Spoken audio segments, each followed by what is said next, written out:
Hi, good afternoon. My name is Jay Rothman, and welcome to Real People, Real Stories Raw. This afternoon, I am excited to have a guest in the house. Her name is Lacey Smith. Not putting in your middle name. I don't know if that's how do you pronounce your middle name there? It's actually my part of my last name. It's DApice, so it's hyphenated, but Smith is. DApice Smith. Mhm. Well, welcome to the studio, Lacey. I'm excited to have you. For some of you that may be joining on live and or on replay, Lacey may look familiar to you because she was a guest on with a panel I had just last month or so ago with a group of people that are part of the Quantum Revolution tour that you had a pretty major role in. And so when I heard you speak during our time together on a show, I had it in the back of my mind that at some point I'd love to have you back into the studio to have an intimate conversation. And so I reached out to you earlier this week, and you didn't have long to think about it. You said, absolutely, I'd love to come in and come on. So welcome to the studio today. For those of you that are joining us on live or replay, know this, that you're never too early and you're never too late. You're always just on time. And so thank you for joining us today, Lacey. And Lacey's coming in actually from Las Vegas. And I thank you for being here today. When we talked a couple of days ago, I asked you what topic would you like to share with us as far as from a perspective of your own experience in life. And you had you brought up the topic of belief systems and how it had impacted your life. And so I thought it would be good to invite you to really start to share what part of your life story you would like to come in on, at what point, wherever it works for you. I'm good. And before you do jump in, just know that at any time, if a question should come up for you from me that you're uncomfortable with, it doesn't feel right, you can set a loving boundary with me, and you could say, I'm just not ready to go there, and I will respect you for that. And so thank you for stepping into the studio, having the courage to do what is not easy for a lot of people. So I really appreciate you for coming in today. Yeah, absolutely. Thanks for having me, for sure. I mean, as far as my story and where to start, I feel like working backwards is kind of cool. Like that might be a cool thing, because I mean, where I'm at right now in my mental space, for the most part, I mean, don't get me wrong, I'm still human and all those sort of things, but where I'm at, I feel like I've finally reached a different side of the veil. And at one point, you can fake it with the best of them to be happy and do what you can and everything like that. But if the underlying feelings, inside of you are a little empty, it's hard to continually fake being happy. So like I said, for a long time, I didn't think, it felt really unreachable to feel this like much joy and like gratitude and have so much peace and patience with people and myself, for sure. So yeah, that's kind of when I got to start. So How do you oh, by the way, how are you feeling right now? Are you a little nervous or excited? How would you describe your emotions in this moment? I mean, probably like a whirl of everything. I'm a little nervous, not too much. I think, like I had stated before, it's pretty easy for words to kind of fall out of my mouth. If anybody out there that knows me, I can talk for a long time. So, but maybe just kind of like getting at the specific points and stuff, that it's a little nerve-wracking, but Okay. other than that, yeah. Well, I'll tell you, when I met you, what impressed me about you was your laser focus and energy. That's what my first impression was, that you took your job seriously, you were in the flow, and you were very present. And we didn't really have an opportunity to have a conversation when we were doing that weekend retreat in Las Vegas. But I was impressed by your energy, and maybe perhaps you could share a little bit about what that experience was like for you as well when we did meet that weekend, and then we can kind of go back into your current story.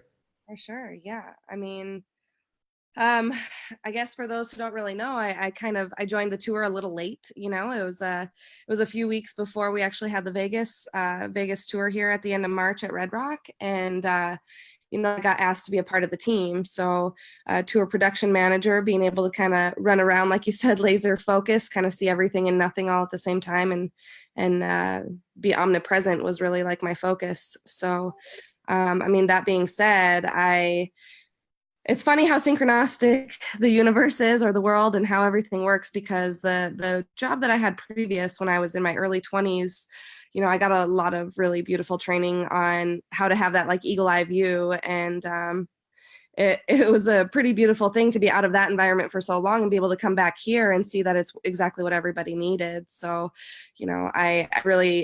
I feed off that energy a lot, being able to like be there for everybody, kind of fill in the gaps, make sure nothing slips and falls. It was a really fun experience to kind of see it from that side too, being able to make sure that everybody looked good. That was my job. So, and I definitely enjoy it. So, yeah. One of the conversation pieces that really struck me a couple of days ago was how you had mentioned how the belief system, we talked about belief systems, and I'd love to invite you to kind of expand upon that. What does a belief system mean to you, and how did the belief systems that you grew up in impact your life? Yeah, I don't it's interesting, right? Like, I think when we're in it and we're growing up, we don't realize, that they are necessarily belief systems. Like, unless you're a part of, the church and all those other things, and you have it all surrounded, like right in your face as far as belief systems. But what I was referring to more than anything is those subconscious belief systems, and the people that are closest to us, and how if you're sensitive, most people, even if you're not sensitive, we absorb those things, and we make them our own. And I think for a really long time, I walked around carrying the weight of the world, thinking it was mine, and it just really wasn't. And so once I realized that there really aren't any obligations or have tos in life, I really chose, like, in that instantaneous moment, to just like let those things go. It was really freeing, and it was super liberating to realize that, we talked a little bit last time, the other day, about like the paradigm of broken children raising children, and there's no blame involved in it or anything like that. But what I've been able to experience through going through the Tika training program and the mentorship and all those sort of things, I reached a place in my life where I was kind of just sick of suffering. And so what I was able to do was uncover all the why, like all the hows, the things that aren't necessarily our job to know, but I uncovered all of the things that I didn't understand within myself that, like I said, weren't even mine to keep in the first place. So it's a lot easier to let go of a lot of belief systems and baggage when you realize that it's kind of just you're a product of your environment that way, that epigenetic code. What would you say was your breakthrough from that regard? Because we don't know what we don't know until we know it. And so many of us, millions and millions and millions of people globally, are not aware that their life is guided by the belief systems that they inherited. And the inherited piece comes from our ancestors. It's not just our mom and dad, but if you think about it, it's their belief system was handed down to them. They inherited it from their parents, from their relatives. And when we look at it from a linear perspective, it goes back centuries. Forget about decades. We're talking centuries, and even more so than that in some families. But from your perspective, when did you start to have that understanding that many of the decisions and choices you were making in your life were being guided by an inherited belief system that you didn't own, but yet you owned it? It was part of your being. Oh man. Let's see, inherited, I guess. For me, if I can just side note on that a little bit to kind of segue into it, if I hopefully I segue back into your question. I'll bring you there. You don't have to worry about that. Sounds good. One of the first videos that I really dug into as far as Jessica Alstrom goes was, why am I so triggered in relationships? I reached a point in my life, my dad that I grew up with passed away about 4 years ago. And, I think I started like going on this search for like things that could make me just feel better, because I had that emptiness inside, and not necessarily because of his death, but it resurrected a lot of those feelings that I thought I got through. I thought that I reached the other side, but what I ended up learning later is like trauma actually creates like potholes in our brain. And so our brain conceptualizes that we've gotten through it, but like a record player with a piece of sand, it comes back and keeps dipping down. So for me, I never really understood why I felt that way, and I was just on this constant search of like, why don't I ever feel good enough? Like, I know that people think I'm funny or they like me or whatever it is, but at any given point, it reaches a breaking point, and I still feel, I always felt like people were talking about me or like random things like that. And but with the logical perspective that everything in front of me never really matched up with the way that I felt inside, if that makes sense. It's that egoic mind, those other belief systems, like all of those sort of things just kind of running their programs. What I'm learning is that the ego's only job is to need. So once we get into the want, or once we get into the have, our ego takes like full force, and comes to try to bring us back into the need. And I feel like that's what I was experiencing a lot in my life, where it was like I would have all this beautiful stuff. I had a great job. I made lots of money when I was young. I had really cool people around me. I did really cool things. But no matter what, like there was still that emptiness. So like I'm saying, the so triggered in the relationships was the video that I watched. Why am I so triggered in relationships? Because I always I felt like I had a really long fuse. But then it got to a place, like I said, where my father died, and I felt like my front line of defenses just left me. Like I had no help. I had no army, and I'm pretty Italian and spicy. So I can be sharp tongued sometimes. And I have been known to be, for sure, the people that are closest to me, so for me, it got to a place where like, because of the death of my dad that catapulted me in my truth, I started to feel like people didn't want to be around me and all those other things. And I just, I didn't want to feel that way anymore. So finding the why am I so triggered in relationships really segued, this understanding for me that it was like, wow, how beautiful is it that everything outside of me is an insight. I've been writing in my journal since as far as I can remember. And, asking like, what is this world all about? Saying, I wish there was a manual for this stuff, but being able to reach this place and have the tools in front of me to realize that, like, again, like the manual is every person in front of me. Like everything outside of me is teaching me why I'm feeling the way that I'm feeling inside. And they just unlock the keys to more liberation. And so, at first it's really scary to kind of get to those places and understand. I totally went off subject for your belief system question, but I guess it's kind of all wrapped into that point where, experiencing, I think when we experience trauma, and like when I was a kid, I didn't know that there was trauma, all I know is that when I was an adult, I couldn't function to 100%. And I was always in constant comparison of people who could walk around and just be bubbly and happy, because I didn't understand what that felt like. Do you really think they were bubbly and happy, or that was just their persona? Totally their persona. And that's definitely what I understand, right? If that's something that I am recognizing, then that's definitely, within myself, like understanding that their pain is still the same, and not the same, but our core wounds, that was such a like mind-blowing, expansive thought for me. I had a client, I do hair, and she taught me the Ho'oponopono prayer. And when she said it first, like it brought such a wave of like safety and like every permission. It brought a lot of permission over me and just like made me feel okay. And then understanding the core wounds of being unseen, unheard, unloved, or unsafe, and the latter half of either side of those things. I mean, it's so beautiful how if we can just take a step further outside of ourselves, we can actually see what's going on internally and how we can actually relate and help each other. I've spent a lot of my life looking outside myself for answers, for sure.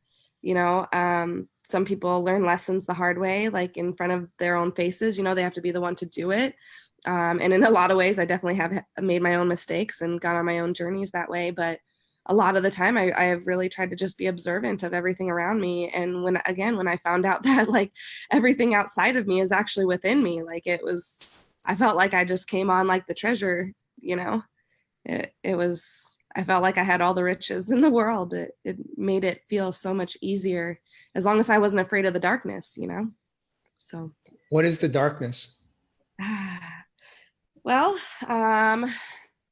the darkness, I mean, also referred to as like the shadows, right? If we are the light, it's about being that light, to shine on the darkness. But our darkness is those disassociated parts of ourselves, the parts we don't even know that we've denied, the suppressed, or like our ego comes in and says all this garbage, and we're like, what do you know anyway? And that's a level of disassociating our darkness. Like, we can still listen to our ego, or those things that the background chatter that we're not good enough, and all those lies, those belief systems, those are the belief systems that I'm really referring to, is these lies that we conjure up in our head somehow. And what I'm realizing is it's an effect from your environment. But I lost my train of thought there on that one. It's okay. Yeah. I had asked you about what's the darkness. That's where we went. Going back on the belief systems, I want to share a quick story that I heard. Someone explained it so eloquently to me. This woman, every holiday, had her mom and family come over for the holiday dinner, and like every past year, she always made a ham. But she took that ham and she'd cut it in half, and then bake it in the oven. And this particular year, she decided to ask her mom. It kind of dawned on us. She said, "Mom, why do I cut my ham in half?" Because her mom taught her how to cook. Her mom shared the recipe, and her mom thought about it, and she was like, that's a really good question. That's how my mom taught me how to bake the ham for the holiday. Mm-hmm. And she said, unfortunately, of course, Grandma's not alive today to answer that question, but let me think about that for a few minutes. Mm-hmm. And then wisdom came from within. And the answer came to her. And the answer was, I think what it was is in the old days, many, many moons ago, ovens, the larger size ovens were very tiny. And the reason the ham was cut in half was because it couldn't fit in the oven to bake. And her daughter looked at her and she was like, "Are you kidding me, Mom? Like, you understand that I've got the largest double stacked oven available to mankind today. And I've been drying out two ends of my ham all these years for no good reason." Right. And she's like, "I didn't know. I mean, we don't know what we don't know until we know. And we don't know until we know, until we wake up, till we have some type of awakening, some type of awareness that how we did things and how we think things are supposed to be is just a story. It's not, there's no right or wrong. It's just what we've inherited. And a lot of times it no longer serves us. Mm-hmm. In that situation, from that day forward, she never cut her ham in half. Yeah. She had nice ham for holidays. That's awesome. Yeah. I mean, that's definitely a huge thing. I mean, I love my mom, she also didn't have a lot of guidance growing up. So I could see a story like that fitting pretty proper into our relationship. I've always kind of been, I don't want to say like a rule breaker, because I was a good kid, but like questioning the status quo, like wondering why we're not taught to question things, Like I said, I've been writing in a journal since I was like, diary when I was 5 years old. I called it a journal as I got older, but so always I can go back on those things and just constantly be questioning the whys of everything around me. And like I said, my mom didn't have much guidance, and I guarantee her mother didn't have much guidance either, on the right ways to kind of do things, or the right relationships to be in, or what our worth really is, and deciding, standing up and saying like, this actually doesn't serve me.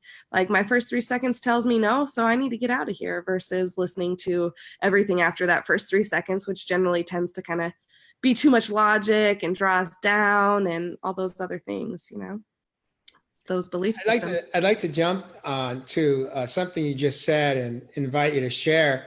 You mentioned something about the right relationships. Mm-hmm.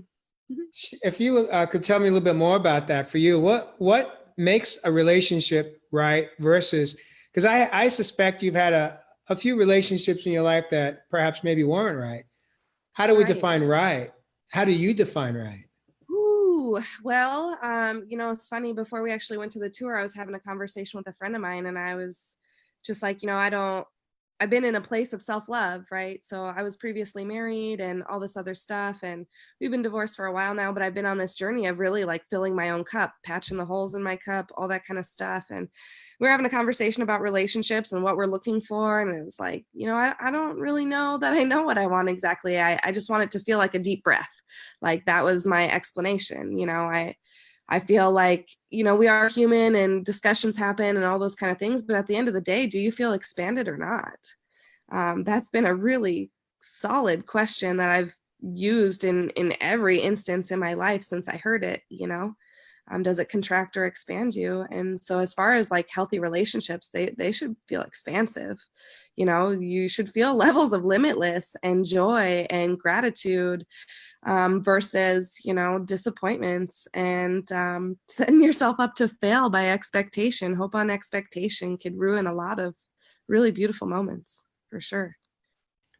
How do you attract the right person?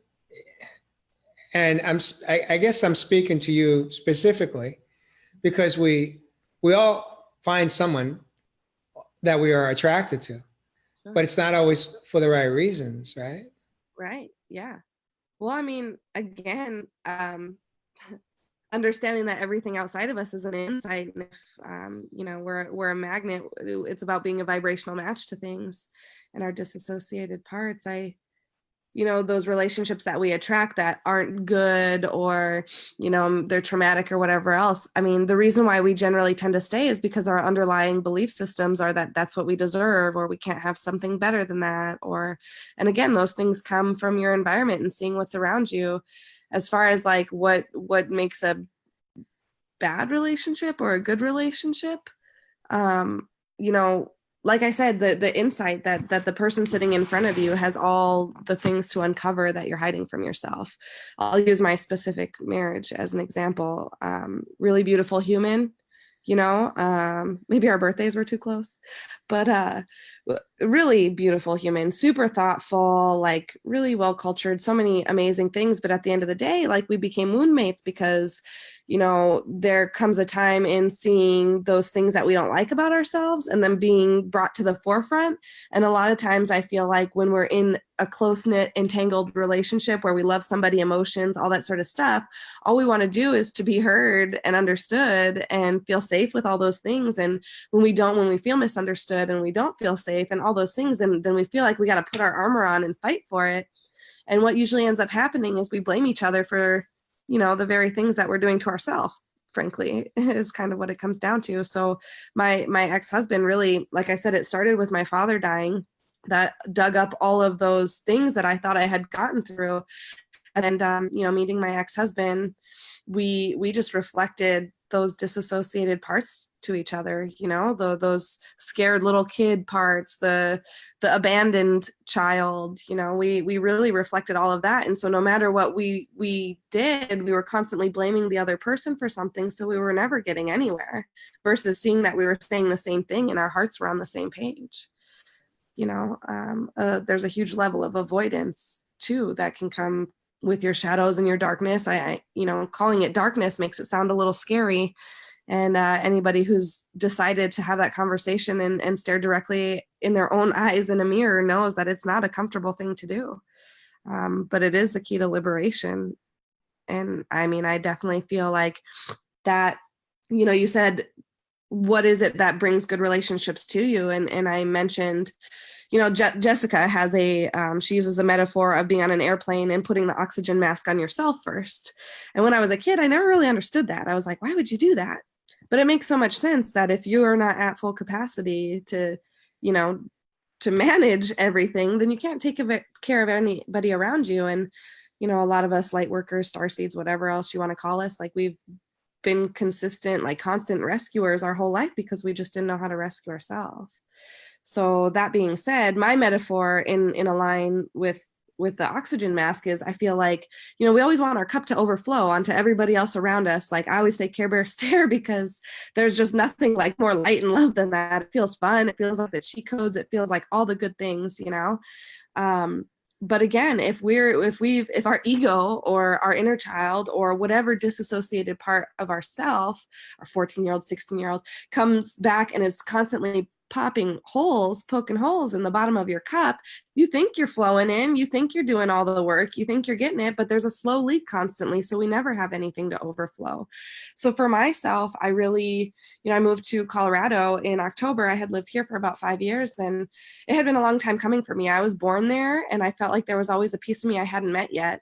And what was really cool about it is that I have friends and things that are there. A lot of people from Minnesota moved to Colorado, but I spent a lot of time alone, and not in like heavy isolation, like feeling bad, but literally just like taking time to breathe and being abundant in time and feeling okay with that, and letting go of all the have tos, and doing my work to dive into these things and having the right conversations with the right people.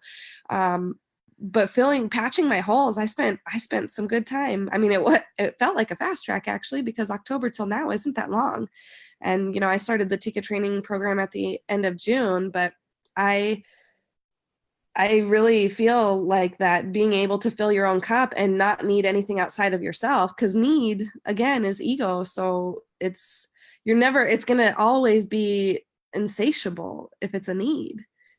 So again, like, to need something feels a bit contracting, but to have or want things feels super expansive. And Jess uses another metaphor about the child, like you go to the playground and you drop the kid off at the playground and he's running super heavy to the playground. Like, I always want to be that kid.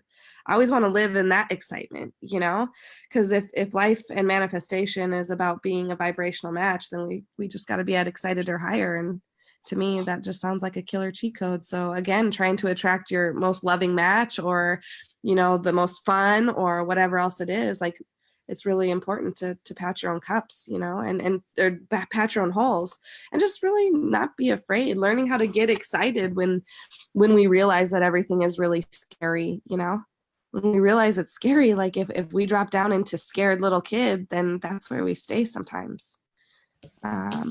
What would you say were your biggest takeaway growth opportunities from your divorce and the end of your marriage? Oh,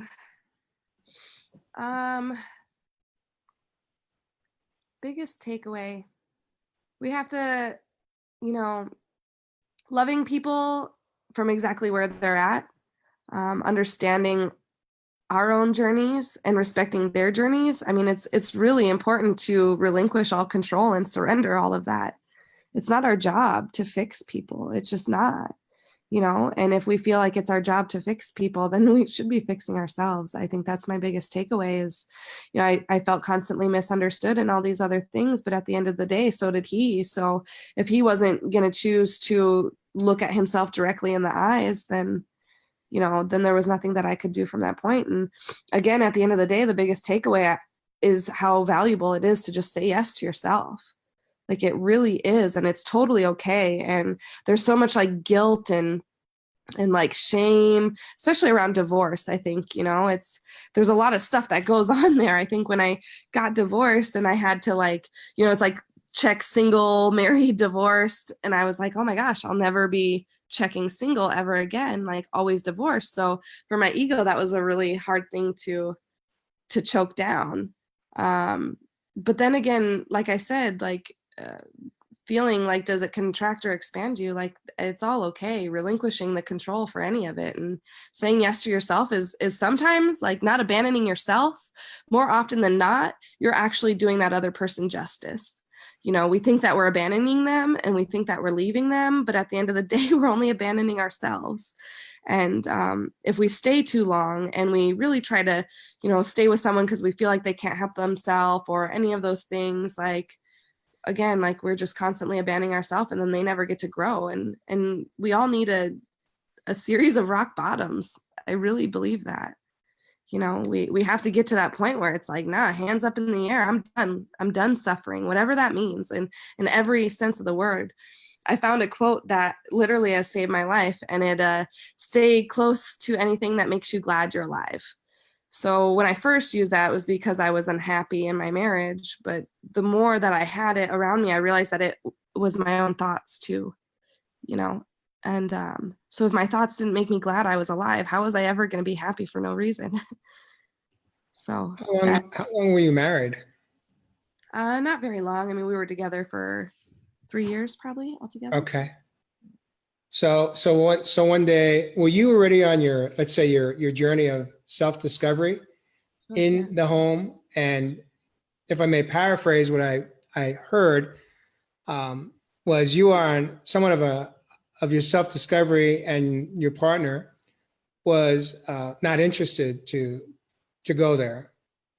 I mean, I don't want to say that he wasn't interested. He was a foreigner, so he had a whole different level of stuff on his plate, trying Hmm. to build a business and be a man for the marriage. I think it, constantly working and all those sort of things. There was a lot that went into play. I don't think Okay. that he had so much avoidance of it, but when it came down to our communication, it was like he just didn't want to see himself because he had so much on his plate, I think. I don't Yeah. think he was completely incapable. I think it was just circumstantial. Okay. Yeah. So moving forward to life today, um, do you think that you're in a healthier space to um, attract a different type of relationship than you had in the past? Absolutely. Yeah, without a doubt. Okay, Definitely without. beautiful. Yeah, I mean, for a long time I felt like it was every other day. I would wake up happy and then I'd wake up upset and then I'd wake up happy and I'd wake up upset. And when I finally got to the place where I was constantly happy for no reason, like I said, like being a vibrational match to that is, I mean, it's limitless. You don't understand like what actually comes right around to you. Like you literally stop working for it once you feed all that love into yourself. Everything Yeah, just presents. you mentioned self-love, and I'd like to, if you could tell me more on what that means for you. What does that look like? How does it feel? How did you get there? Yeah, I mean, at the beginning, like I said, I think Tika training, the life coaching program, was really huge for me because I was able to, even regardless of what was going on around me, I was able to put my headphones on and dive deep into that. That was the initial part of self-love for me, being in my car and listening to all those things, because it was like I really felt like I was reading pages from my own journal. That's the cool thing about Jess, is that she's not here to like tell us what's right or wrong. She's here to just help us remember what we already know. And so it was such a liberating thing that made me feel like, all right, like I actually got this. Like I'm not unworthy. I'm not, the one messing it all up. I'm not all this stuff. So it was, I think, being able to get all of that resonance inside of me to realize that it was okay to give myself permission to think that I'm kind of a badass.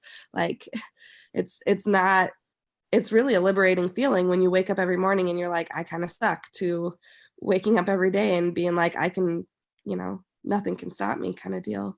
As far as self-love goes, like I said, I mean, diving into those things, but at the end of the day, the most simple of things is like understanding the contraction versus expansion, and saying yes to myself, not being afraid to really say yes to myself. And the more that, I said no to things that I didn't really want to do, but I was like going to say yes because it made somebody else happy, that it further ensued my unhappiness. But once I started saying no to those things, and spending more time with myself, like, because I was always one of those people who just loved to be around people, you know um, constantly reflecting my higher self to me, right? I like being around laughing people and all those sort of things. So the self-love journey is really just about like not being afraid of isolating a little bit personally. I mean, there's a fine line. You don't want to isolate so far that you don't put in all your knowledge to play, because if you're not practicing everything you're learning too, it's really easy to jump into a new situation and not know what to do with your hands. So you use the term isolation as opposed to uh, being by yourself, investing time, alone time. What would isolation typically look like for you? Um, you know, it's pretty simple for me. It's been pretty simple. You know, waking up and making my favorite coffee, making myself breakfast, and reading a book and diving into some teachings. That's really what a lot of it was. And being in Colorado, it's super easy to get out in the mountains, and ground yourself and get rid of some of that energy that isn't yours. Um, I didn't fully isolate myself. I didn't jump onto a deserted island and lose my cell phone and all those other things. So there was levels of isolation that I mean, I would go probably over a week not really talking to or seeing anybody, but I was happy with that. Like once I could really fully take that deep breath and be glad every morning that I was alive, like, am I answering your question properly? I just, There is no right or wrong. It's just, it's what your experience is. And I appreciate you for that, because you see what I'm hearing is see, the word isolation is a slippery slope. It's a tricky word because there's usually a very negative connotation associated with it, especially those that have endured or suffered through addictive behaviors, let's say. Isolation is not good for some people who are challenged with mental health issues that they have not worked through. It's not typically a healthy place to be. But I'm not really hearing that from you. What I'm hearing is that you gave yourself permission. You started to enjoy being alone, not being alone, laying under the blanket with a TV on across from you and laying in bed watching TV for hours on end. That's not what I heard right now. What I heard is you get busy. You get busy doing things that are giving you growth opportunities, as you described, expansion opportunities. You read, you journal, you listen to lessons of sorts, however you're doing that, whether it be through podcasts or archives, but you're expanding and you're going out in nature and you're connecting, you're grounding. I ground too. I actually took a photo of me grounding just a couple of days on the descent from one of the peak trails that I love to do here. And not everybody understands that. Not everybody has to. right. You know, we just learn how to take care of ourselves. That feels good. Totally. And I enjoy my time alone. I have some significant time alone on most mornings for 2 or 3 hours before I really start my day. And I love that. You know, I never gave myself permission. I didn't think I could. I didn't think it was part of the script of being a provider in a home, of a father, a husband, an employer, an employee. I thought that my time was really for everybody else, and that left no time for me. So that was a belief system that I had. Yeah, absolutely. I could see that with a lot of people around me, you know, for sure. Just working too hard and then finding yourself resentful too in some manners. I mean, maybe not you, but you know, I feel bad saying my mother because she's a beautiful woman, but we all experience those things, you know, and so constantly having those hopes set on expectations, like we were talking, like I mentioned earlier, is, you know, you can really, like, slippery slope, head straight down it and meet a whole bunch of other negative emotions that are ready to greet you. So yeah. Tell me more about expectations. What does that feel like for you, and why do you refer to it as a slippery slope? Expectations. It's hope set expectation. I think someone said to me once, this was really funny, but high standards and low expectations. And for a long time, I didn't really understand that. You know, high standards, low expectations. I was like, but shouldn't you have expectations? But in relation to this topic right now, expectations make me feel contracted for sure. I feel like, what do you mean I have to? And so I find resistance in myself, but even more so, you know, we can conjure up stories and ideas in our own head of things that we'd like to happen. And, you know, so then we play this whole movie out in our head, and then we either do or we don't communicate that properly. But if we don't communicate that properly, the other person has no idea what the heck is going on. So then you leave yourself in a space of nearly always being disappointed because you had the hope set on your expectation that someone else knew what was in your head, or what you wanted, or what you needed. Or, you know, for me growing up, I read this post one time and it was like, if you could change anything about your childhood, what would it be? And for me, like, I would just I would ask for better communication skills. Like, I would ask for more communication. And, you know, at the end of the day, what I'm realizing too, you know, getting to this other place on the other side of the veil, is how valuable it is. You know, a lot of times it's easy to clam up and be like, I don't want to talk about it. It's not important because, you know, A, B, or C, I'm going to blow up or whatever else it is. But if you actually like take the breath and, you know, take the time to fully communicate our feelings without feeling guilty about the way we feel. I mean, again, like doors open like crazy. Like your whole heart chakra opens and love just like floods in, and it's super easy to see a quick shift, you know. When you place an expectation on people, places, and things, how often would you say you are disappointed? Oh, Gut feeling, gosh. percentage wise. Yeah, when I was younger, a lot, like totally a lot. I was always that person like kind of grumbling in the kitchen to myself, you know. But as far as now, um, how often am I actually like most recently today, if I'm going to answer that, like a very small percentage, a In the very small past? percentage. But in the past, I mean, probably 93%, I'll Okay. say. Thank you for your Yeah. honesty. Yeah, Yeah. it was a setup question. Yeah. All right, I'm being real and I'm being raw right now. It was a setup question because that's primarily the answer I always get. It's going to be over 90%. It's real simple. We could break it down as simple as this. Okay, here, for example, you mentioned to a girlfriend, "Hey, I'm thinking of going out for Chinese food." And let's flip it. Let's go Italian food because you said you're Italian. So let's stay within the culture here. All right. Hey, I just moved into town in this town in Colorado, and I don't know of any good Italian restaurants. You have any suggestions? And you ask someone, and they give you a name of a place. And then a day later, it comes to you again, and you're in conversation with another person. You say, by the way, any recommendations for good Italian? Lo and behold, is the exact same restaurant that the last person. So now you've got an expectation up. And then they say, oh, by the way, the eggplant parmesan dish, by far the best I've ever had. When you go there, you've got to order the eggplant parmesan. You thank them, you move on with your day.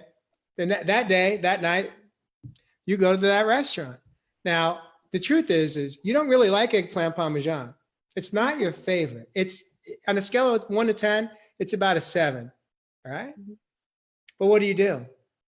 You order the eggplant parmesan because you've been influenced by someone else's experience, right? Yeah. And it happens quite often. Not only is the eggplant parmesan not the best you've ever had, you actually think it's one of the worst. The service is subpar. Right. The environment is dirty, and the energy is just flat. And your experience overall, you walk out disappointed. Right. Now, I suspect that part of that experience is because your expectations were inflated so high because 2 other people had this amazing experience. What they don't know, though, is that you grew up in an Italian home. It's going to be pretty hard to please you. Your expectations are going to always be set a higher standard. Like John Thaddeus Fiore, who's Italian and watching the show today from Jersey Shore, he's a mozzarella man. He makes mozzarella at home. It's going to be pretty hard for him to go out and have good mozzarella out in any restaurant. That's just because he's got a high standard. You mentioned standards earlier. So there's one example. Another example is we're gonna go to the movies on the weekend for a date, and everyone you see in public is talking about the best movie that's out right now. And you go, and they ask, have you seen it yet? And you go, no, I haven't seen it yet. What'd you think? Oh my God, it's one of the top 2 movies of all time. A Star is Born. You got to see it. Now, you typically don't like that kind of movie. You're not into that deal, but you were influenced by their experience and you go to the movie. How often have we gone to a movie and we walk out shaking our heads and going, I don't get it. The movie was good. It wasn't like the best ever. It wasn't in the top 5. Yeah. Not only do you leave disappointed because you had this expectation, but you also may leave with a resentment against your friend, especially in that Italian restaurant scenario. How many times have I been referred to a restaurant? Not only am I pissed off that I just dropped all this money on this experience that didn't meet my standards, I now also have a resentment against this person that recommended it to me that I call a friend. It's like, how could they have such a lousy taste? But the reality of that is you're actually just mad at yourself for not following your yes. There you go. Exactly. So those are my experience. Expectations are a precursor for resentments. Mm. Most of the time, people, places, and things are going to disappoint because it's very difficult for people to meet our standards, whatever they are. It's not that your standards are higher than anyone else's, but it's just part of human nature. And what I've learned is that I'm going to be in a healthier space when I manage not taking on expectations of people and their behaviors and their words, because most of the time people are right where they're at, and it's just going to get in the way of having a relationship. Absolutely. Yeah. Especially if you're trying to force them somewhere they're not ready to be. Definitely. How do we get into a healthy relationship with a partner and not have expectations? Or Oh, do we? yeah, I mean that's tough. I think my current personal job, what I've been working on for myself is, you know, again, really respecting other people's journeys and not taking things personal. Also, I've been working really hard to need for nothing, because I realize when you need for nothing, then you have everything. And that seems to be how it's been working. I think it again, slippery slope. I'll say it again. It can be really hard, it just, I think it's super vital in any relationship to work on you for you and they work on them for them. And, recognizing our own patterns also, like personally being the rescuer. So if somebody jumps off the bridge, I'm the one trying to jump in after them. But I don't have to do that. Because again, what I realized with the abandonment thing is that, in abandoning them, I'm actually helping them grow. You take the water wings off and they learn to swim themselves.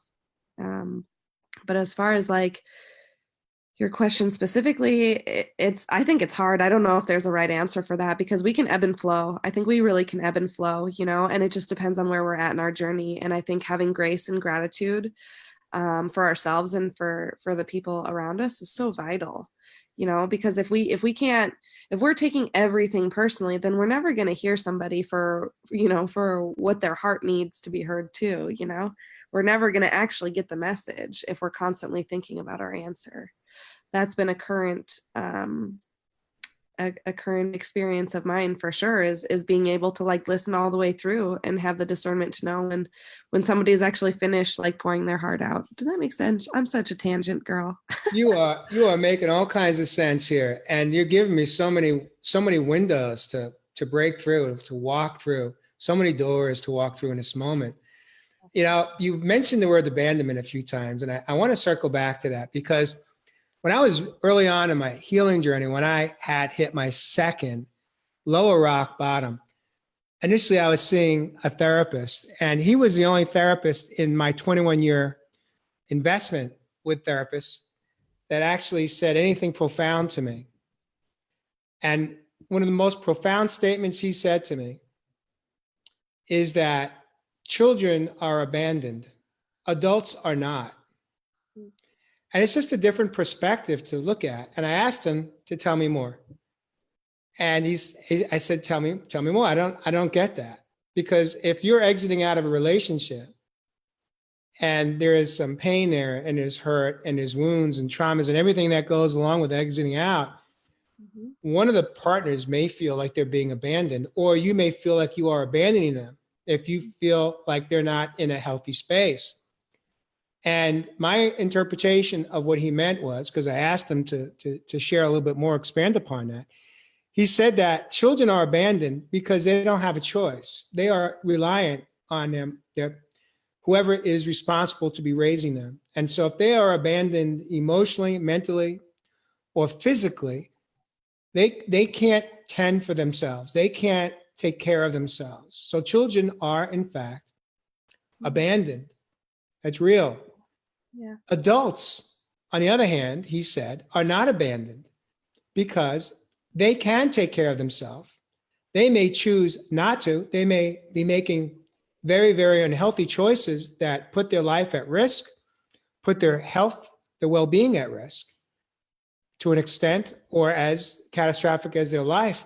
But that's not anyone's job to take care of them, as you have eloquently said this late afternoon here.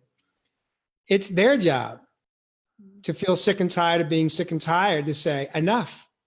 I'm going to grow up and I'm going to take responsibility and accountability for my own behavior. And I'm going to do whatever I have to do to become the best version of myself. And if they choose not to take action and to face their shadows and to do their work, that's their choice. It's also your choice and my choice and anyone else's choice to say, I've had enough. Absolutely. I'm no longer going to tolerate unacceptable behavior. This is not good for me. And so it's time for me to exit out or leave. That's not abandonment. We're not leaving anybody in that way. That's just a different perspective, because for me, the word abandonment has a very negative feeling, energy behind it, and a very hurtful one. Because when you're a child and you feel abandonment issues, it's very hurtful. And it's a scar, it's a wound that can take a lifetime for people to heal and wound from if they choose to. So I just wanted to put that out there just as another perspective for you to kind of look at. What do you think about it? I love it. I actually, some of the conversations that I've been having lately is, and this has been a thought process for quite a long time. We used it in the salon I used to work at too, but change a word and change an outcome. Like really, if everything is frequency and vibration, and if we know what our own resistances are, like why would we use a word that triggers us back into feeling like we're incapable of something? So anything, or makes us feel bad or whatever. So finding a new word for abandonment sounds really exciting, actually. Yeah. sounds really liberating for sure. Well, because for me, abandonment feels like I've done something wrong.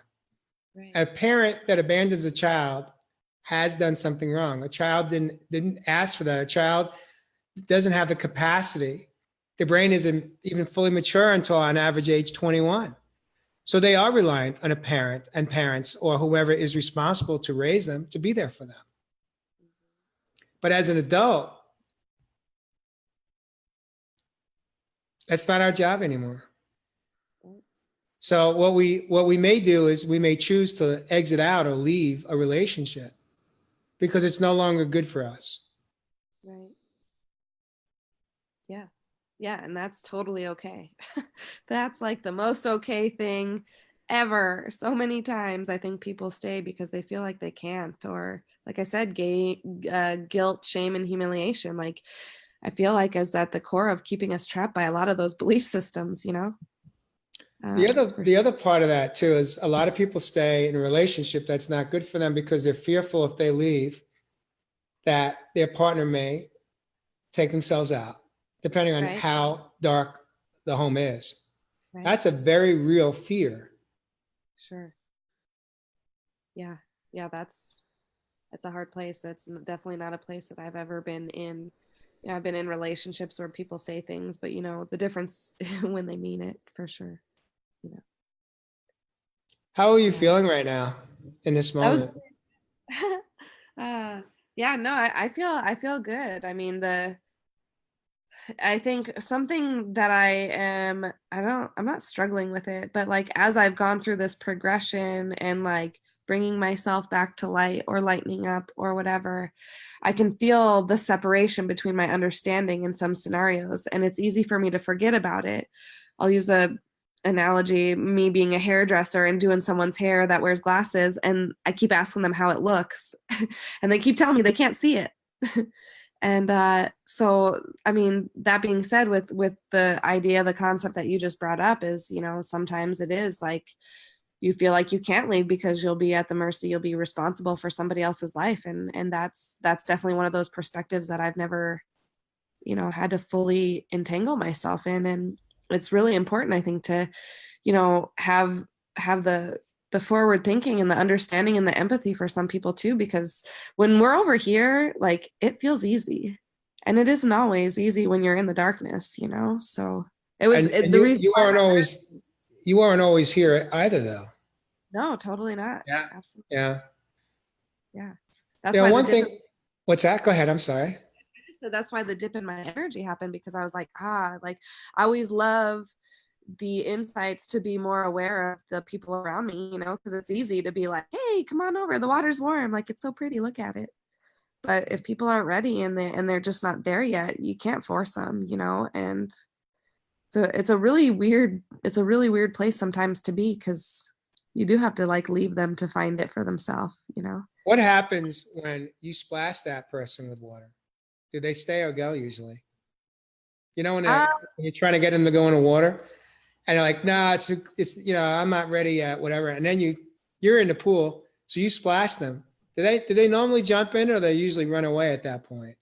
it depends on the person and what the topic is, you know. I have people close to me, you know. You can tell when people just aren't fully ready for it. Like, you know, I've had some friends more recently lose younger siblings. I've, you know, had family members who have lost their family members. You know, there's so many things, and when you can see their potential and you're like, but it's easy, like just do it this way, or what do you think about this? And they come back with their resistance, you know, it's a struggle, because you want them to live in their highest potential for sure.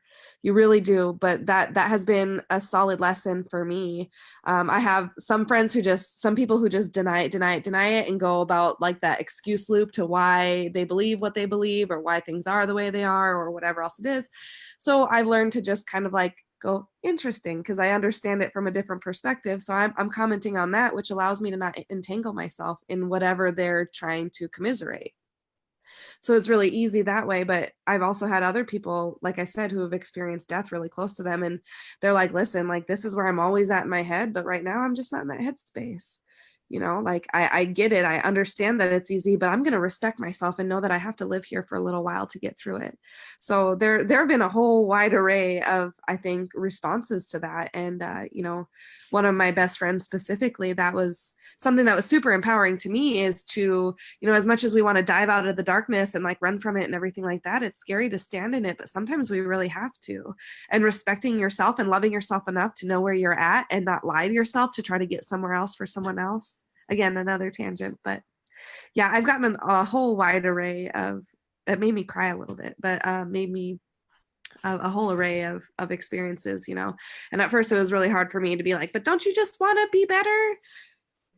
And then going through my own wounds of like forcing those things on people. So it's, like I said, Have you had to walk away from any friendships when you shifted into the healing journey of self and the self-discovery period in your life? Have you consciously made a decision to exit out of any relationships? I mean, my ex was one for sure, you know, because I always wanted to be there for him. I always wanted to be friends. I'm a total care bearer. Like, I just love to love. Like, I love to love everybody. And so when I do have to walk away from those people who aren't ready to love themselves, it can be really hard for sure. I have had to walk away from some people, and other people I've had conversations and said yes to myself, and they feel like I'm walking away from them, but I never left, you know. I'm crying, but there's certain hold on. Take a deep breath. Take a nice breath right now. Okay. Let's take a moment just to pause and allow yourself to feel what's behind that feeling. Yeah, I mean, it's sad. It's sad. I think the real underlying is because it feels misunderstood, which is definitely a wound I've been working on. So, for sure. Yeah. Because like there are some situations, I'm gonna just, these are thoughts that I've been having, you know, over the last like year or whatever else it is. But like, you know, there are some situations where people force you to abandon them a little bit, you know. So loss is hard. Loss can be really hard, Yeah. you know. But like I said, like jumping back into the other side where the water is warm, it's like, whew, I can respect my feelings of feeling sad and feeling lost and feeling misunderstood and all those other things. But I can jump right back into a space where I know that everything is larger and purposed, and when they're ready, they're going to come, you know.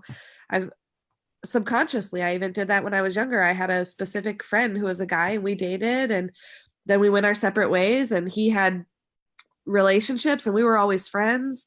But like at a certain point, it was just like, I can't, like, I don't know what my point of that was. I'm just going to negate everything that I just said. 'Cause I No, don't. no, I'll bring you right back there. You were just in the moment of talking about at some point, there's some relationships that you've had to take a timeout. You had to put yourself in a timeout. And that right there, that statement I just shared. Yeah. It's okay to put ourselves in a timeout, from a relationship. It doesn't mean that it's forever. We're not putting them in a timeout. We're not punishing them. And we're truly not punishing ourselves. When I say we put ourselves in a timeout, that's self-love, that's self-care, that's setting a boundary for ourselves because we have an awareness in a moment that where the relationship is at, it's not healthy for either of us, but most importantly, it's not healthy for you. Absolutely. And it's okay to say in a relationship, right now, I just need a timeout. For sure. And you put yourself in a timeout. It's not a punishment. It's actually a gesture of self-love. Totally. Time and space. And then it gives that individual an opportunity to really look at it and see the consequences for their behavior. And then they can choose if they want to learn and grow and flourish and bloom like a bouquet of flowers, or they choose not to and they just move on. And then you have your answer. You have your validation, your affirmation. Yeah. You made the right decision. Totally. That being said, I mean, being able to take that time and space like that actually has been super huge, because in some instances, not only does it allow me time, like you said, to self-love and do all those other things, but I've had people come back and apologize. I've had more positive outcomes from choosing to say yes to myself and walk away from a situation and respect myself and love myself enough to take that time and space so that the other person can process it. Because otherwise, like I told you, pretty Italian with a sharp tongue, and I've been known to fight with the best of them, and that gets really ugly really fast, and it doesn't feel good. And the more you do it, the more you live there. So being able to take that time and space, I thought that I was going to take that time and space and have to come back and explain myself. But usually what ends up happening is that if you're connected, if you're entangled, you're going to be able to process things and either come back together and make it happen or decide that it's just not right and be okay with it. My old boss used to talk about it like a dimmer switch. You never know you're all the way in the dark, and, because it just slowly goes off until the light's all the way off. So in those moments, it's really important to just get outside. So beautiful. Yeah. Well, my friend Lacey, you're not going to believe it, but we are over the hour. It's right now it's 6:33 on the West Coast, 9:33 on the East Coast. I do want to just take a moment to thank those people that joined us live or catch us on replay. We've been deep in conversation, so we have not expanded it out to the community, but I do want to thank those that I can see on my end here, which are pretty limited. Frank Lyford joined us, Abby joined us, Elizabeth as well. There's a few more, but I can't see him right now in this moment. But I'd like to invite you to just maybe put closing comments or thoughts onto the show, and then I'll close this out with my own closing thoughts as well. Oh my gosh. I guess closing comments, just to be and allow, we had this one guy at the tour and his name was Don Shore, and in his testimonial, he to be and allow kept coming up for him. That's what he gained out of everything that he's going to be able to take back. Right. And that has stuck with me so hard. So again, to need for nothing, to not worry about abandoning others, to saying yes to yourself, all those other things. I think we can give ourselves permission to just be and allow all of it. And, it's really not wrong for choosing yourself. It just really isn't. The whole world will open up once you do. So that's what I got. Does being allowed to you mean being open to receive and in a surrender mode? Is that how you interpreted that? I guess kind of everything, because there are those times that are really uncomfortable that we're the moment that we choose to jump in and try to control things is, when we meet resistance, and we all know that what you resist persists. So if I can just take a step back and look and analyze the entire situation and understand core wounds and where people are coming from and forgive myself for all those things and be able to decipher the difference, it allows me to just be. anything that I need to be in the moment, you know, and not in a way that is a detriment to myself. Again, first and foremost, we have to, you know, it's important to choose ourselves and to love ourselves first. But yeah, to be in allow just feels free. Let everything flow in, let everything flow out, understanding that everything has a solid purpose, even if it feels crappy, you know. If the cheat code is to get excited and be a vibrational match, then I'm down to get excited about the crappy stuff. Beautiful. So, Thank you so much, Lacey. I want to take a moment just to thank you one more time for having the courage today to step into the studio. I'm not aware that this is something that you typically do.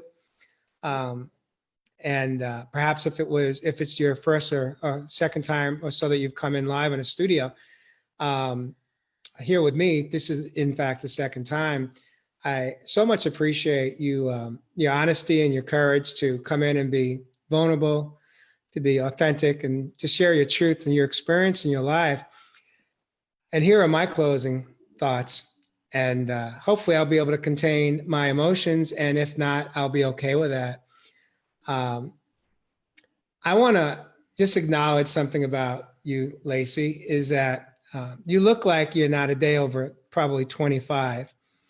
And someday you may really appreciate that. I don't know if you do yet, but I do know that you're in your early 30s.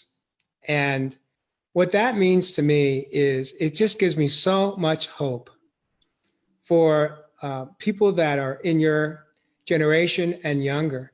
I've got 3 sons of my own that are in their mid to late 20s.